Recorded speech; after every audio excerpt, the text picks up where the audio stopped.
අපි හදමු වෙනස්ම විදිහකට කොත්තුමිය එකක්. එන්නකො බලන්න. ඉතින් ඔයාට වගේ ගෙදරින්ම හරිම ලේසියෙන් හොයාගන්න පුළුවන් දේවල් ටිකක් දාලා තමයි අද කොත්තුමිය එක හදන්න ලෑස්ති වෙලා ඉන්නේ. මේ දවස්වල ගෑස් ප්‍රශ්නත් තියෙන හින්දා අපි මේක කුකර් එකේ හදාගමු. මුලින්ම අපි මේ කොත්තුමිය එක තම්බගෙන ඉමු.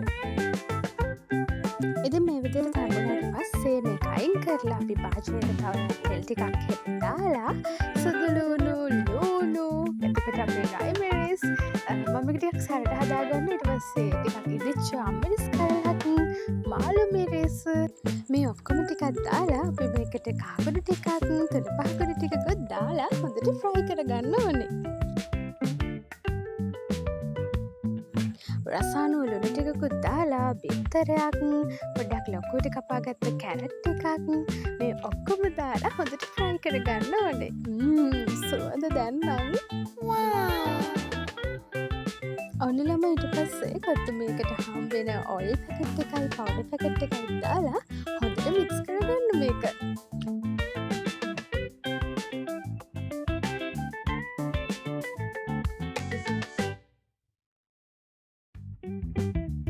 දැන් අපි මේකට අපි කලින් තම්බගත්ත නූඩල් ටික දාලා හොඳට මික්ස් කරගන්නවා. අද මම මේකට පොඩි විශේෂ දෙයක් දානවා. ඒ තමයි නිවිති කොළ ටිකක් උඩින් දානවා. රස වගේම ගුණත් තියෙන්න බෑ නැද්ද? තව ලුණු කොළ ටිකකුත් දාලා කන්න තමයි තියෙන්නේ. ඔයාලත් හදලා බලන්න. අදට ගිහින් එන්නම්. බයි.